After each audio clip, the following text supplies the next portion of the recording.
Good morning guys, hope you all are doing well. हमारे साथ तो इतनी स्ट्रेंज चीज़ हुई है कि कस्टमर ने इस गाड़ी की पूरी पेमेंट कर दी। कस्टमर के अकाउंट से भी पैसे कट चुके हैं, लेकिन वो हमारे बैंक में अभी तक रिसीव नहीं हुए। 3 दिन से कस्टमर परेशान हो रहा है, रोज़ कस्टमर केयर पे कॉल कर रहे हैं। वो कह रहे हैं आज हमें क्रेडिट हो जाएंगे, आज क्रेडिट हो जाएंगे। और कस्टमर भाई 3 दिन से आया हुआ है केरला से, वो बेचारा यहीं रुका हुआ है। बैंक का कहना है कि भाई 31 मार्च के कारण सारी ट्रांजैक्शंस बहुत स्लो हो गई हैं। बट एनीवेज गाड़ी तो अभी हमारे पास ही है और बेचारा 3 दिन से कस्टमर परेशान हो रहा है। Let's hope for the best. भाई आज हम फाइनली टॉप स्पीड चेक करने निकले हैं ऑल्टो की। और जब तक ये पूरा मीटर नीचे नहीं होगा ना, तो देख कर होते चला, तब तक भाई हम चलाते रहेंगे। आज पूरे इसकी टॉप स्पीड हमने एक्सप्लोर करनी है कि कितनी मैक्सिमम इसकी टॉप स्पीड जा सकती है सीएनजी में। और फिर एंड में बताऊंगा रिज़ल्ट क्या है, कितनी भागी मैक्सिमम गाड़ी है। इसको पीछे करना है बस। भाई ये वर्टेस हमारे आपको ओवरटेक करके निकला था बहुत तेज़ी से। अब ये देख लो, चल भाई पीछे, खेलते शाबाश। और तेज कर, दौड़ा। फोन रख दे, नहीं तो फोन तू पूरा ऊपर करके चला। चलो ये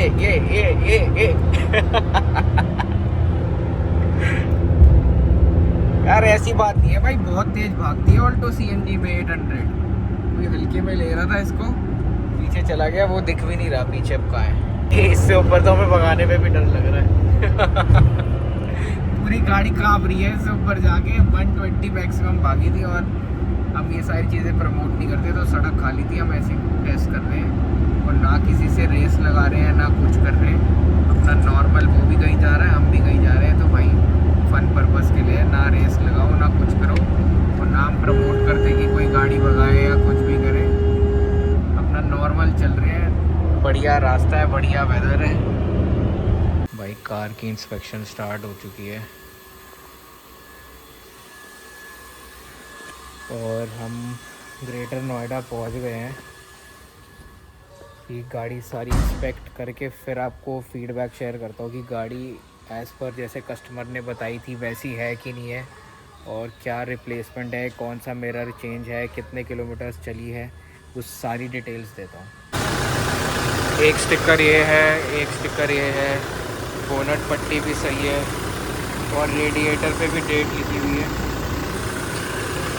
और सारे ग्लासेस गाड़ी के ओरिजिनल है, कोई ग्लास वगैरह भी चेंज नहीं है। ओवरऑल गाड़ी की कंडीशन अच्छी है, बस सर्विस रिकॉर्ड वगैरह एक बार ही चेक करा लेंगे। क्लच थोड़ा सा मुझको पर्सनली हार्ड लगा, बट खड़ी गाड़ी में कभी कभी ऐसा लगता है जब ज़्यादा थोड़ा चला ले क्लच को फिर सही सेटल डाउन हो जाता है। अगर गाड़ी की रेटिंग की बात करूँ तो 8/10 दूंगा गाड़ी को। It's very nice, very well maintained. Bumpers वगैरह सारी चीज़ें सही हैं, नथिंग मेजर। कुछ ज़्यादा पेंट वर्क भी रिक्वायर्ड नहीं है। Tyres are also nice. भाई ओनर को तो कुछ खास पता नहीं था गाड़ी के बारे में, वो तो कह रहा है ड्राइवर ही चलाते हैं, ड्राइवर जो करते हैं ड्राइवर करते हैं। सर्विस रिकॉर्ड निकलवा के सारी चीज़ें चेक कर लेंगे। फ़िलहाल अपनी ऑल्टो को लेके चलते हैं घर वापसी। चले चलो भाई, लेट्स गो। आज की डेट पे जो कार परचेज का जो सिनेरियो है वो बहुत ज़्यादा चेंज हो गया है, बहुत ज़्यादा रैपिड हो गया है। क्योंकि फॉर एग्ज़ाम्पल आज हम गाड़ी देखने गए, हमने एक प्राइस कस्टमर को कोट किया था कि हम इतने की गाड़ी ले लेंगे, और हमने जाके ज़्यादा कोई नुक्स भी नहीं निकाले, गाड़ी में ये कमी है या गाड़ी में वो कमी है।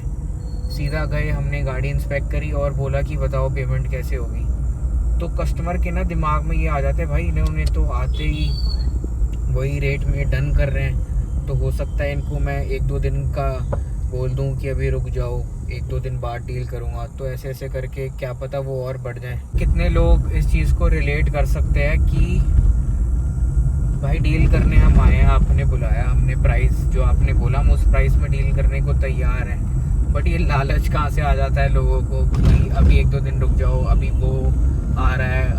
डीलर आ रहा है, अभी कास्ट 24 आ रही है, अभी स्पिनी आ रहा है इंस्पेक्ट करने। जब आपकी मेरी वर्बल डील हो गई है, बिना देखे मैंने आपको प्राइस ऑफ़र कर दिया है, मैं लेने को तैयार हूँ, तो कस्टमर को ऐसा लगता है ओ इन्होंने तो आके एकदम ही वही रेट लगा दिया। भाई हम बारगेनिंग ज़्यादा करते ही नहीं, जब हम गाड़ी ले रहे हो तब भी, और जब हम गाड़ी सेल कर रहे हो तब भी हम बहुत रीज़नेबल प्राइस, बहुत अच्छा प्राइस दोनों सिनेरियो में कोट कर देते हैं, जिससे कि डील हैंड टू हैंड हो जाए। हम पोस्टपोन करते ही नहीं किसी चीज़ को कि 1-2 दिन का टाइम ले लो या कस्टमर को ढीला छोड़ देते हैं, ऐसा नहीं है। मतलब मेरी डीलिंग स्टाइल तो ऐसी बिल्कुल भी नहीं है। मैं कहीं डील करने जा रहा हूँ तो मुझे ऐसा होता है कि मैं डील करके ही आऊँ, चाहे 5-10 हज़ार या 5-10 लाख, अगर वो फॉर एग्ज़ाम्पल वो चीज़ महंगी हो भी रही है तो हम भाई लेने आए हैं तो ऑब्वियसली लेकर ही जाएंगे।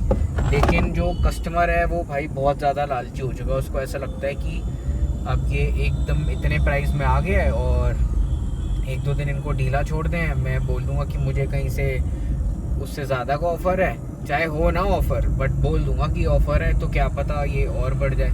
ये तो हमारा डीलिंग स्टाइल ही ऐसा है, हम बार्गेनिंग नहीं करते। हम जाके हो सकता है कि कम प्राइस लगा देते, तो उससे क्या होता है कस्टमर ऑफेंड हो जाता है कि भाई आपने तो फ़ोन में इतना बोला था, अब आप इतना बोल रहे हो। दोनों केसेस में फंसता कौन है? डीलर ही फंसता है, और डीलर को ही ऐसे बदनाम कर रखा है, जबकि मेन जो डीलर है आज की डेट में वो कस्टमर है, क्योंकि उससे ज़्यादा नेगोशिएट और कोई नहीं कर सकता जितना एक कस्टमर नेगोशिएट करता है, और जितना एक कस्टमर हर चीज़ को वो कंपेयर और ये सारी चीज़ें करके करता है। डीलर आज की डेट में जितने डीलर्स को मैं जानता हूँ भाई बहुत ज़्यादा स्ट्रेट फॉरवर्ड हैं, उनको सीधा ये है कि गाड़ी समझ आई, पैसे बताओ, डील करो। कस्टमर ऐसा करता है तो हम भी कस्टमर को कहते हैं भाई ठीक है, आप पहले मार्केट एक्सप्लोर कर लो, जब सारी चीज़ें हो जाए, थक हार के हमारे पास ही आपने वापसी आना है तो हमें फिर बता देना, कोई इशू नहीं है। भाई आज पता नहीं कितने टाइम के बाद जिम खाली मिला है, तो पूरा फ़ायदा उठाया खाली जिम का।